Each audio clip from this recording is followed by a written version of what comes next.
Vamos dar continuidade aos nossos estudos sobre o livro de texto do SEM, um curso em milagres. E hoje nós vamos estar estudando a seção 7, as duas avaliações do capítulo 9, a aceitação da expiação. Conforme nossa proposta, nós lemos cada sessão e fazemos alguns comentários, ainda segundo a nossa interpretação. Esperamos que ela seja guiada pelo Espírito Santo, conforme é a proposta do próprio contexto deste livro.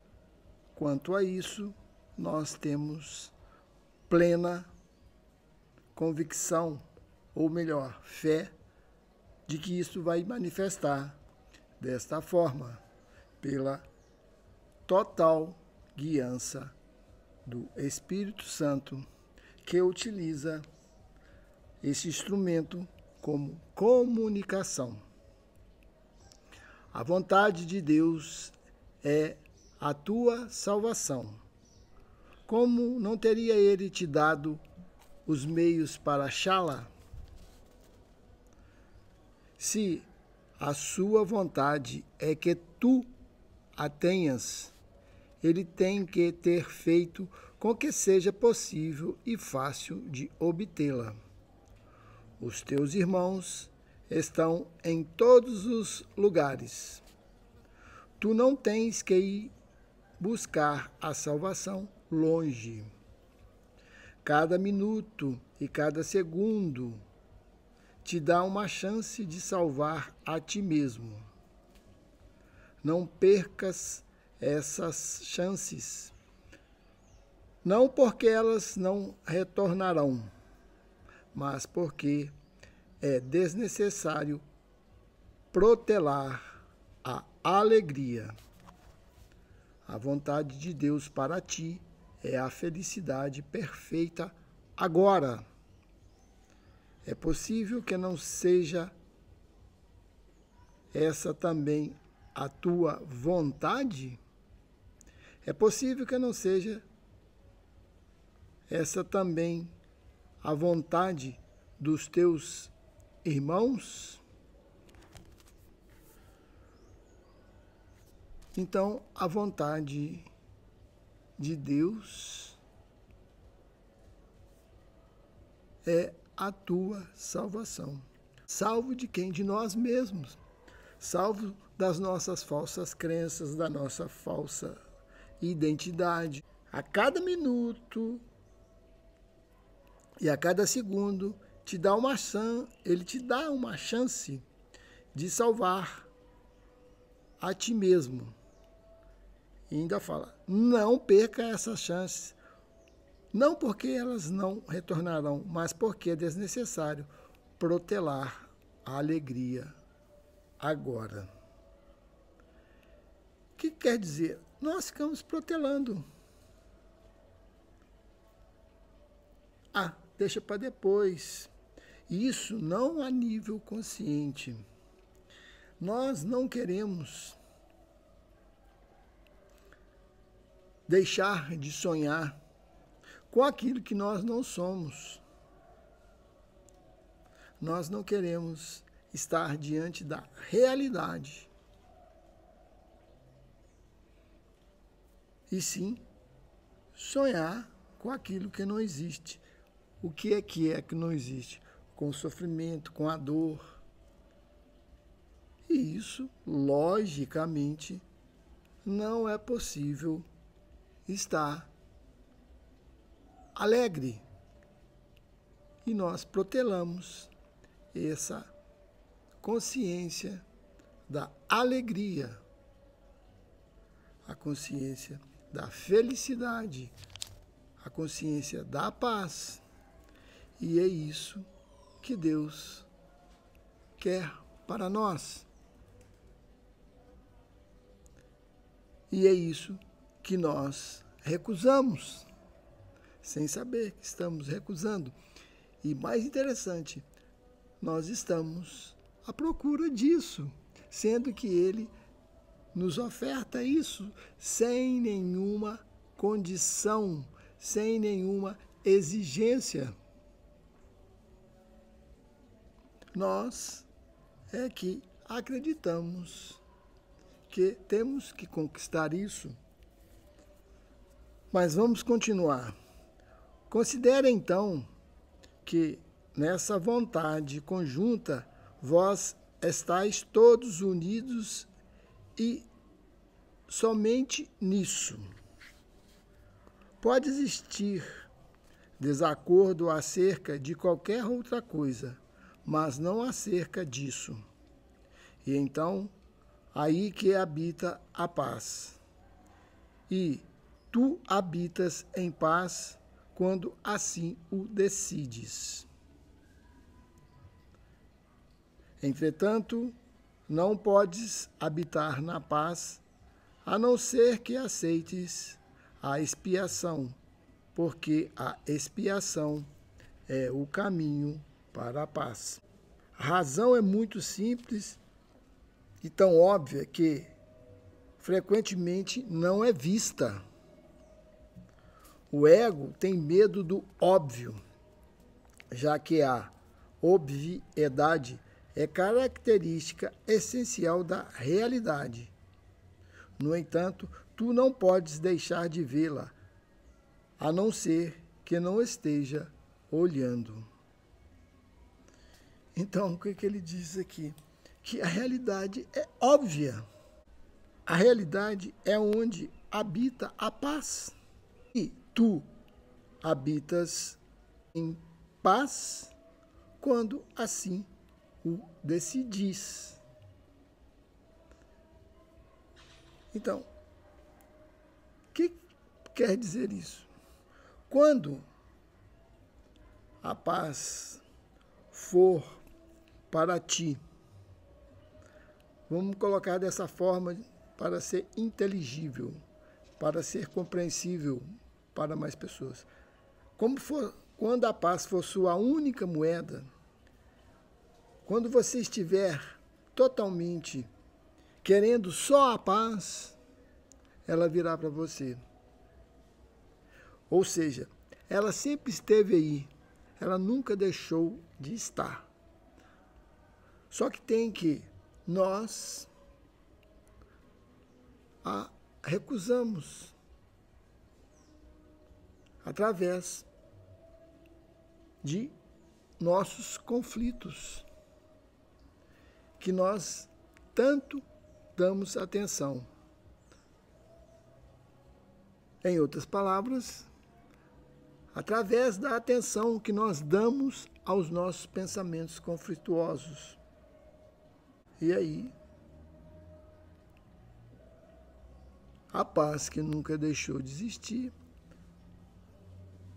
parece que não existe para aquele que está completamente envolto em pensamentos conflituosos. Entretanto, não podes habitar na paz a não ser que aceites a expiação, porque a expiação é o caminho para a paz. A razão é muito simples e tão óbvia que frequentemente não é vista. O ego tem medo do óbvio, já que a obviedade é a característica essencial para a realidade. No entanto, tu não pode deixar de vê-la a não ser que não esteja olhando. É perfeitamente óbvio que se o Espírito Santo olha com amor para tudo o que ele percebe, ele te olha com amor. A sua avaliação de ti baseia-se no seu conhecimento do que tu és. Portanto, ele te avalia verdadeiramente. E essa avaliação tem que estar na tua mente, porque ele está. O ego também está na tua mente, porque tu o aceitaste lá. A sua avaliação de ti, no entanto, é exatamente oposta à do Espírito Santo, porque o ego não te ama. Ele não está ciente do que és e desconfia totalmente de tudo o que percebe, porque as suas percepções são tão variáveis. O ego é, portanto, capaz de suspeita na melhor das hipóteses e de perversidade na pior. Esse é o seu escopo. Não pode ultrapassá-lo devido à sua incerteza. E não pode nunca ir além dela, porque jamais pode estar certo. Então, de qualquer forma que nós estivermos sob o jugo do ego, jamais vamos estar certo. E aqui ele diz o seguinte, que o Espírito Santo nos olha com amor, porque ele é amor. Então, não difere aquilo que ele é daquilo que ele vê. E, por nós sermos a imagem e semelhança daquele que nos criou por amor, ele nos vê com amor. Mas o ego, que está lá na mente, como o Espírito Santo também está lá, o ego nos vê sob suspeita, como ele diz aqui. O ego, portanto, é capaz de suspeita na melhor das hipóteses e de perversidade na pior. Pois ele é uma distorção na mente que cria essa falsa imagem que nós atribuímos que seja nós como indivíduos. E aí está essa fusão que nós acreditamos que é a nossa identidade.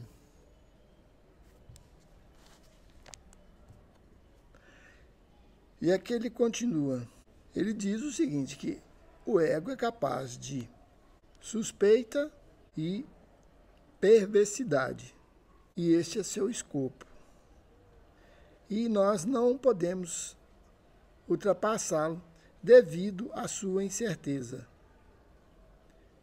E não pode nunca ir além dela, porque jamais pode estar certo. É o que nós falamos. O ego nunca está certo. Tu tens, então, duas avaliações conflitantes de ti mesmo na tua mente. E elas não podem ser ambas verdadeiras. Avaliação do ego e avaliação do espírito. Sendo que, na verdade, nós nem conhecemos qual é a avaliação do espírito, pois nós só damos atenção ao que o ego fala na nossa mente, pois ele é que nos criou como a si mesmo.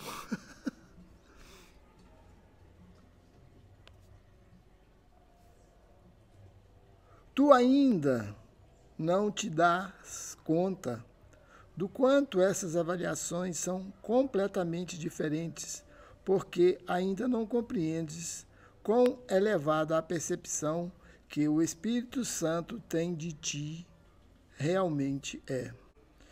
Ele não é enganado por nada do que fazes, porque ele nunca esquece o que és.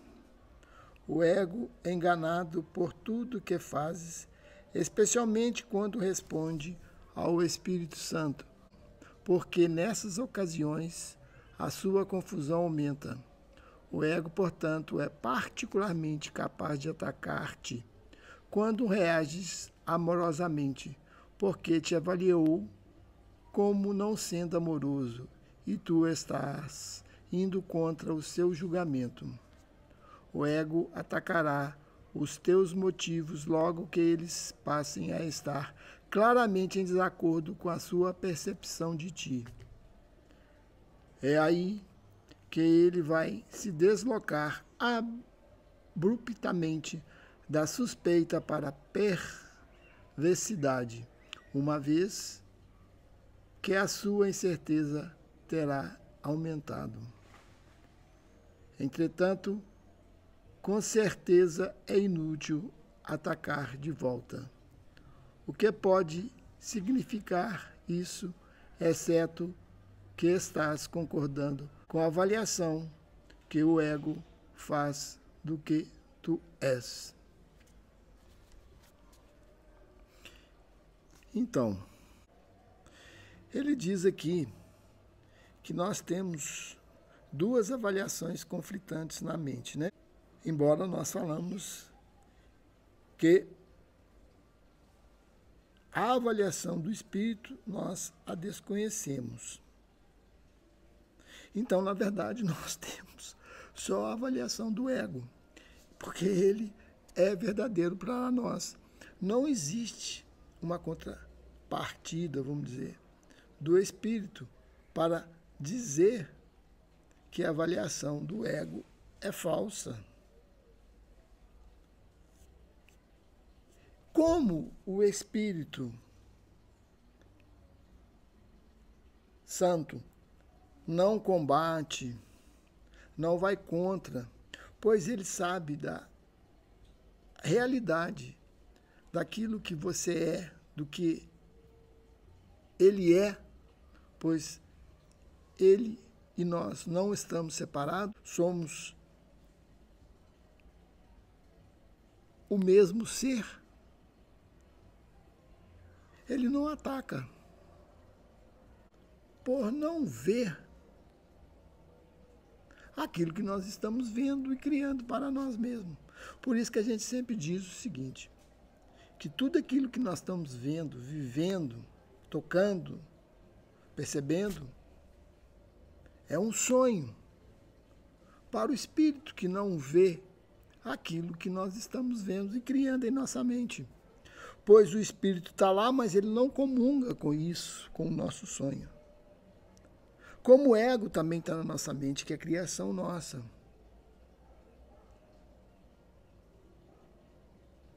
O espírito não entra no sonho nosso, pois se ele entrasse, ele estaria sonhando igual a nós. E onde estaria a nossa salvação? Ele tornaria o sonho real. E isso é impossível.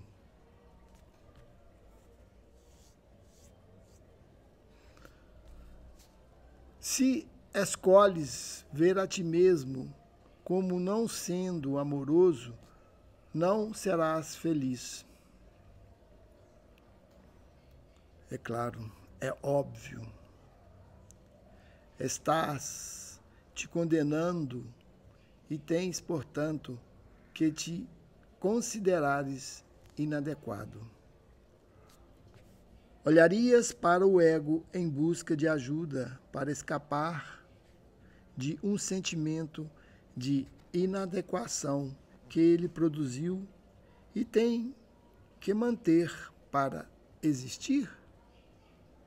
É possível escapares da tua avaliação de ti usando os métodos para manter esse retrato intacto? Isso são algumas perguntas que são feitas para que despertemos dessa irrealidade do ego.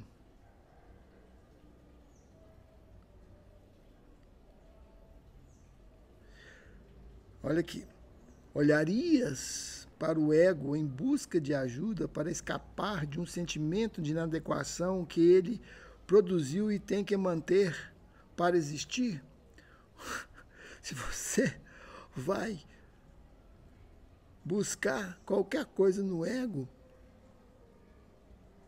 que ele criou, exatamente esse sentimento de inadequação, que é a maneira dele existir.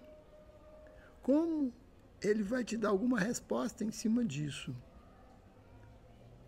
Se a sua existência depende dessa inadequação.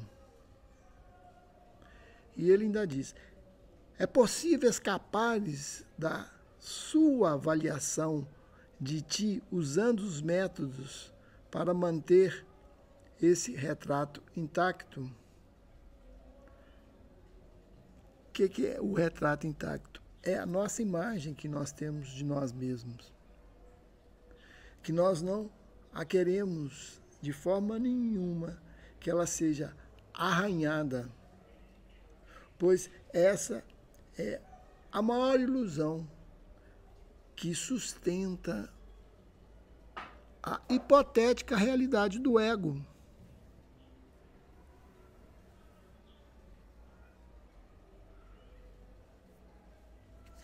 Não podes avaliar um sistema insano de crenças estando dentro dele.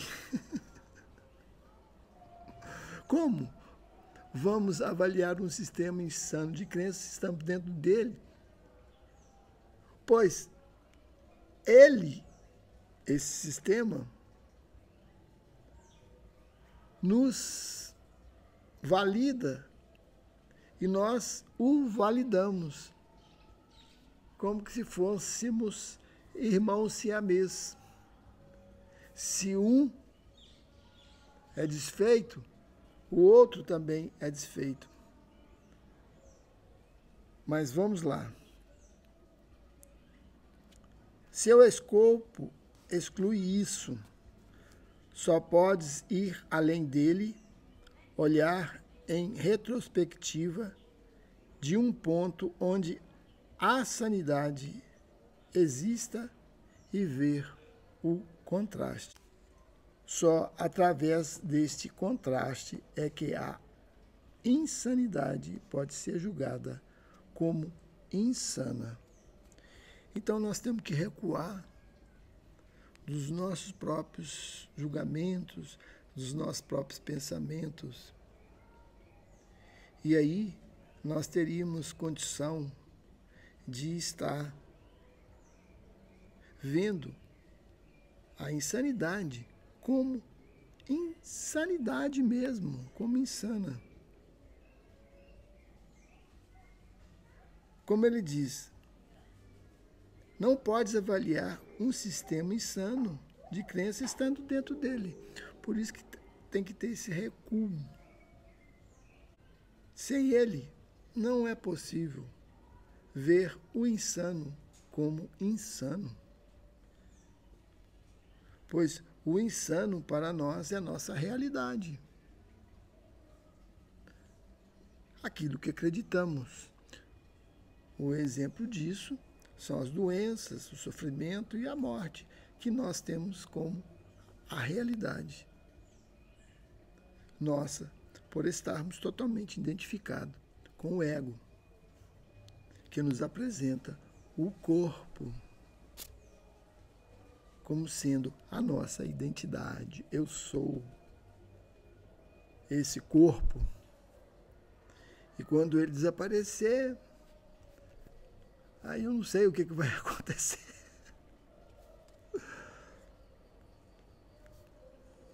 Vamos lá.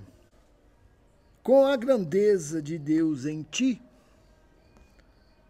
tens escolhido ser pequeno e lamentar a tua pequenez. Como isso é insano.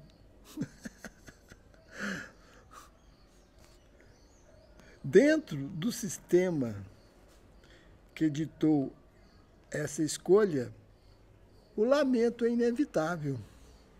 A tua pequenez é aceita gratuitamente nesse sistema e tu não perguntas. Quem decidiu que seja assim? A pergunta é sem significado dentro do sistema do pensamento do ego, porque ela abriria ao questionamento todo o sistema.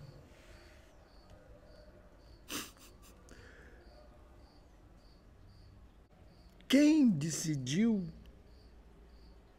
que seja assim? Por isso que nós sempre estamos comentando que não existe esse quem. Existe a mente dizendo que isso deveria ser assim.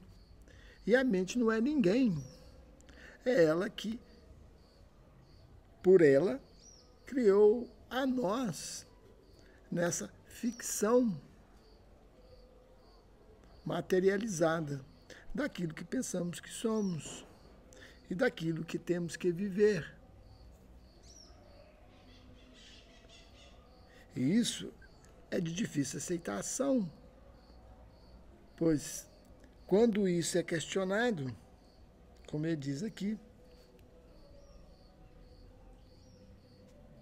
a pergunta é sem significado dentro do sistema do pensamento do ego, porque ela abriria ao questionamento todo o sistema. Ou seja, o ego não tem existência para o espírito. O ego não tem existência para Deus. A única realidade é Deus.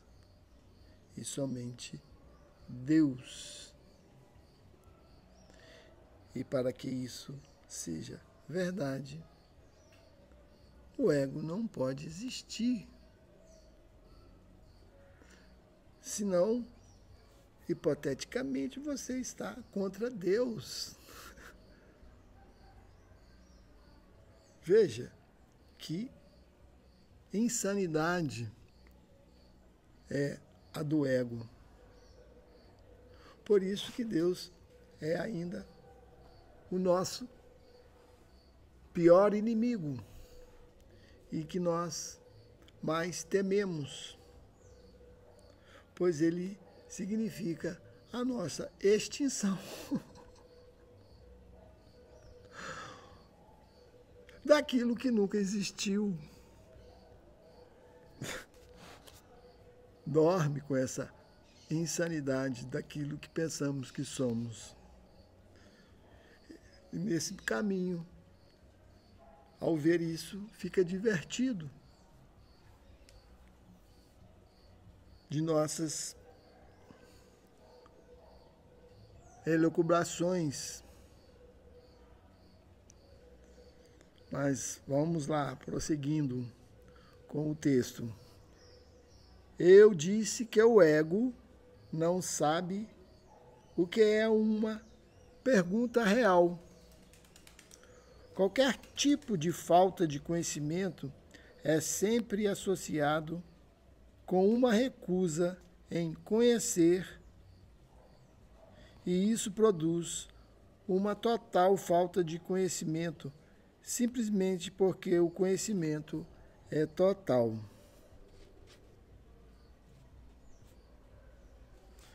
Não questionar a tua pequenez é, por conseguinte, negar todo o conhecimento e manter intacto todo o sistema de pensamento do ego.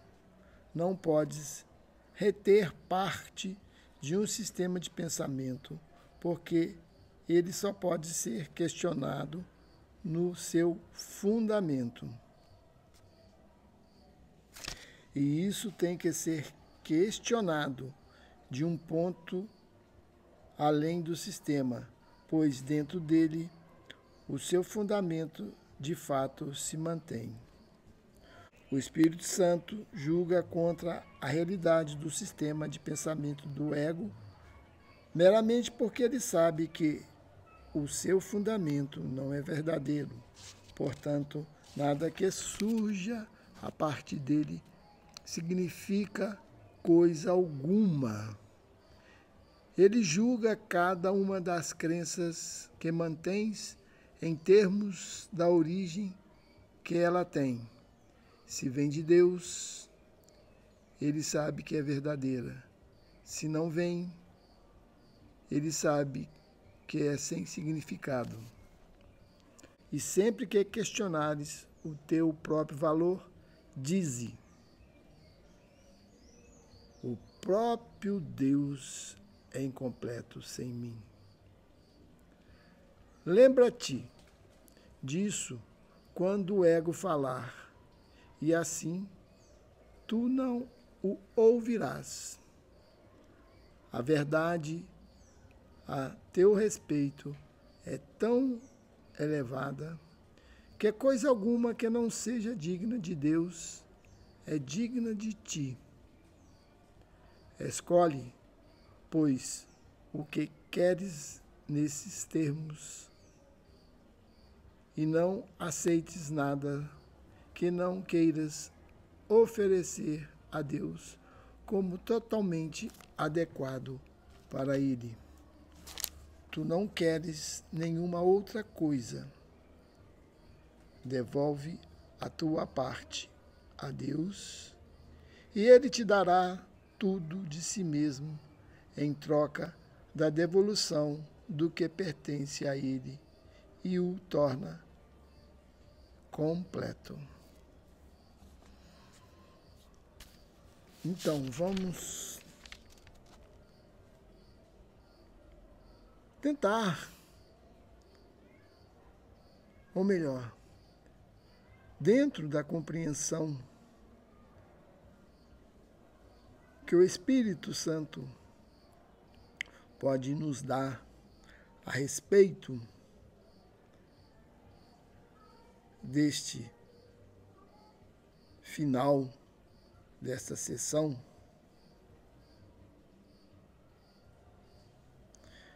pode ser traduzido da seguinte forma: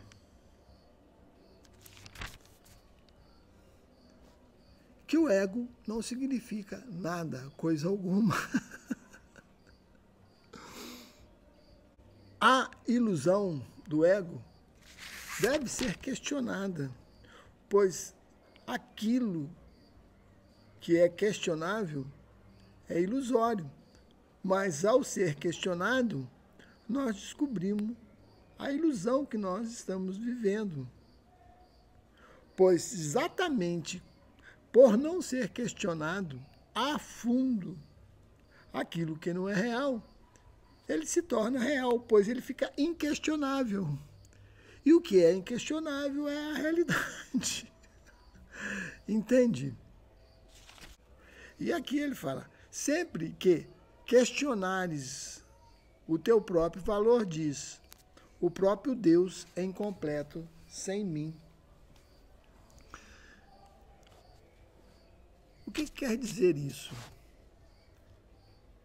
Nós não conhecemos o nosso próprio valor e, portanto, não sabemos de nada, pois não sabemos que somos, como já foi dito em outro vídeo anterior, o tesouro de Deus, aquele que Ele tanto ama e aprecia como a si mesmo, em que Ele colocou todos os seus atributos.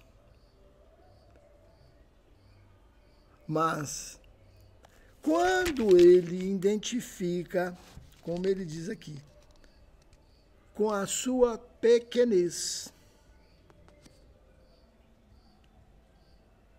e aqui ele fala, com a grandeza de Deus em ti, tens escolhido ser pequeno e lamentar a tua pequenez. E dentro desse sistema que ditou essa escolha, o lamento é inevitável. E tua pequenez é aceita gratuitamente nesse sistema e tu não perguntas quem decidiu que seja assim. Aí nós voltamos à mesma situação. Por isso, estamos aqui mencionando que o ego não tem existência dentro daquilo que é real. E nós, por não aceitarmos isso, queremos analisá-lo, compreendê-lo, eliminá-lo, entendê-lo, estudar, analisar. E isso não tem fim. E quando nós procedemos dessa forma, nós damos validade àquilo que não existe, pela própria atenção que nós damos a ele, achando que nós somos ele nessa pequenez, nesse corpo. E vivemos amedrontado, que sabemos que um dia teremos que deixar tudo isso. Mas defendemos isso de unhas e dentes,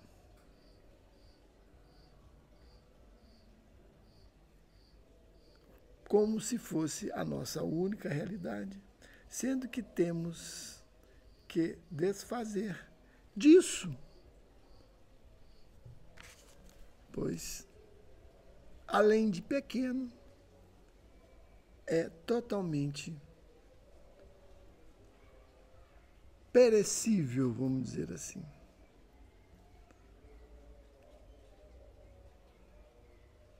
Que será destinado ao pó dessa terra. Tudo aquilo que nós agora defendemos como se fosse verdade. E o que subjaz a tudo isso? Aquilo que sempre existiu e que é eterno, que é você. O próprio Deus é incompleto, sem mim. Mas esse mim é o verdadeiro Filho de Deus, e não o ego em sua pequenez. O Filho de Deus, aonde não há separação, não há distinção, pois Ele e Deus são unos. A todos que me escutaram até esse presente instante, minha eterna gratidão. Esperamos, ainda em nosso sonho, que vocês venham a compartilhar esse vídeo para que mais pessoas possam estar cientes daquilo que elas não são, para viver a realidade daquilo que elas são. Unidas à sua verdadeira identidade, que é seu Criador único, do qual tu não separastes e não o abandonaste, pois ele não te abandonou.